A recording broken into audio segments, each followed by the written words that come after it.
In today's video, we're going to talk about perceived effort and how it can derail you from your Maffetone training.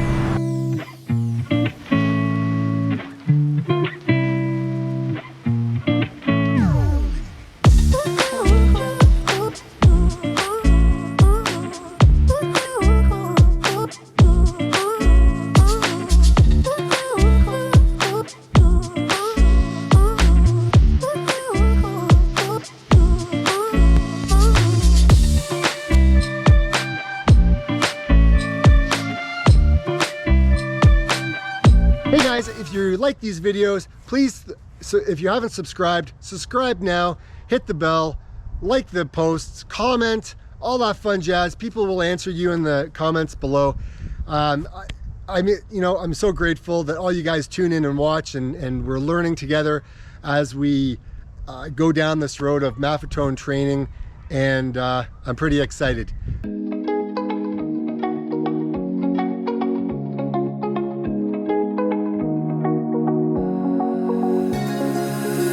Now that I'm looking back, I can see all the signs I tried to fill in the cracks that were spread in my mind, but I was all out of hope, lost in an endless maze. The emptiness had unfolded just like a void, but you broke the coldness somehow and lit up a flame. And ooh, I was done feeling hopeless, screamed out loud because it felt impossible in my bones, like getting blood out of the stone on my own.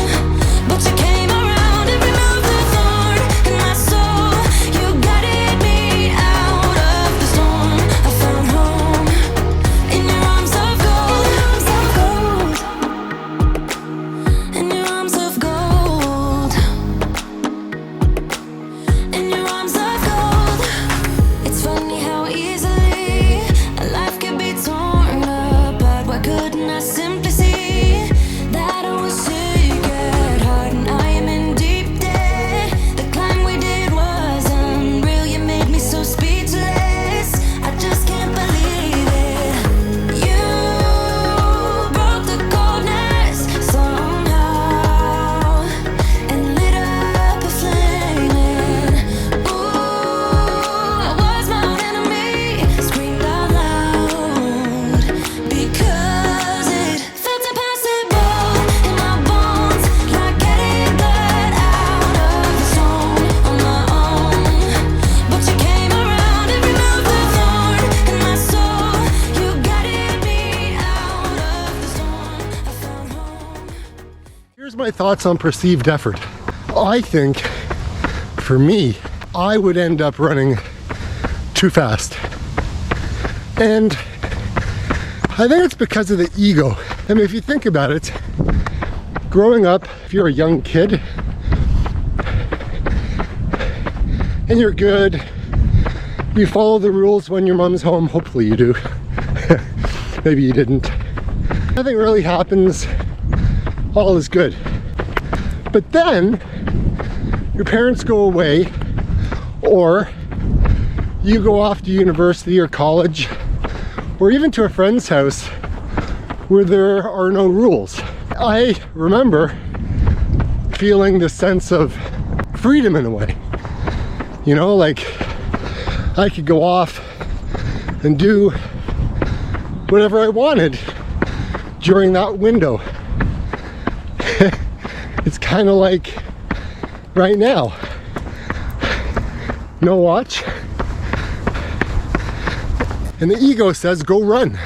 You run and you're free. And then you find yourself doing it more and more and more and more. I slow down and go, hey, you know what? This isn't really the right thing for me. I should be running where I know my heart rate is. I've been doing this for a year, Maffetone training. I should know where my fitness is by now. I should know what that effort is.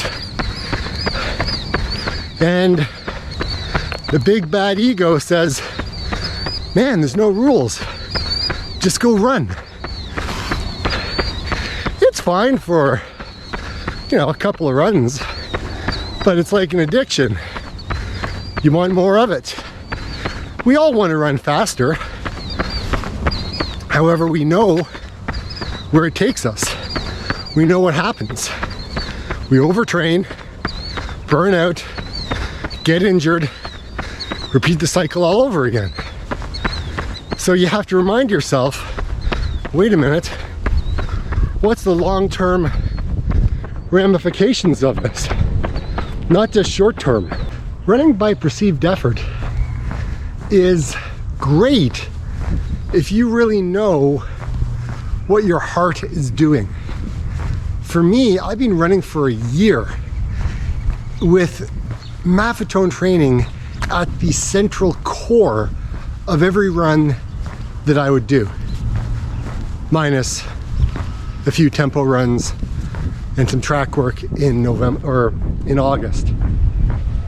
Now, the thing is most people run way too fast.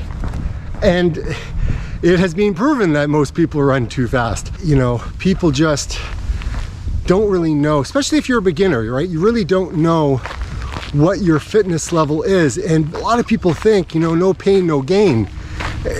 But that's further from the truth. The truth of the matter is you've got to train within your aerobic zone, right? Within that zone, if you haven't been tested, like if you haven't done a VO2 max test or any of those types of things in a lab, Maffetone training seems to work for most people. Now there are the outliers on both ends that it may not work for. Like if you're above 65, you may have to add an additional 10 beats on per minute, right? So if your math is like 115, add on another 10 and then you're 125. That's just what Dr. Phil Maffetone has said in his videos, podcasts, in his book. So look, that's just what I'm going by. I mean, I'm not 65, so I'm training at my MAF heart rate. So the thing is at the end of the day, you want to stay healthy, right? You want to stay fresh. You don't want to be burned out. You want to finish your run as if you could just continue to keep on running.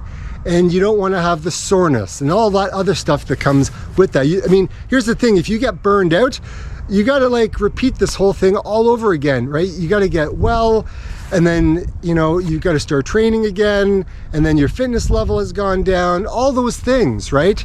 So running by perceived effort, there are some people who really know what's going on in their heart. They can figure it out. And there are others who don't. And the ego is huge. The ego wants to, I need to run fast all the time. Oh, come on, you can go a little bit you can go a little bit faster. You know, you're not shackled to your watch today. You could just go ahead and do it. And it's tough, right? See, for me right now, the weather has shifted to a much cooler temperature, and my heart rate monitor on my watch went, and it looked like it was melting, like a slow death. I mean, it stopped in mid-run last Tuesday when I was doing a half marathon. So that's why I turned it into a progression run. And the heart rate monitor stopped, and then I couldn't use my little digital knob on the watch. That didn't work anymore. So what happened was I was kind of blind. All I had on my watch face was power and cadence. So I had to like run based on that, but that was the only indication of electronic wise kind of what was going on, and that it was like perceived effort, right? So that's what happened to me last Tuesday. Watch on Friday started to go even further, even though I used it, and then I think Saturday or Sunday it literally just crapped out. It looked like the screen was melting on the inside. And so anyways, they are sending me a brand new watch. It's a 2-year warranty, and it was 1 year and 2 days. Yeah, when it went. So anyways, that's what happened to me with my watch, because I know some of you have asked me. But again, coming back to the ego, you got to leave it at the door. If you're going to train by Maff, train by Maff. If you're not going to train by Maff, maybe try the 180, or sorry, try the 180. Try 80-20. So 80% Maff, 20% faster anaerobic workouts. Now, here's the thing. I know what my fitness level is at. I know when I went out running where my heart rate would be. Now, it's a guess, but it's an educated guess because I've been doing it for a year. So the challenging thing for me was I am not too sure exactly where my fitness is at the moment, only because the weather has shifted drastically. The humidity has gone down, so I don't even know where I'm at. And because my watch went, I couldn't do my Maff test. And so now here we are. So I'm waiting for my watch. I'm chilling. The ego has gotten the best of me in the last couple of runs. Today was a little bit slower than yesterday, so I'm kind of calming the beast. So you can too. So anyways, I hope all your training is going well. And get out and run. Trying to find some balance in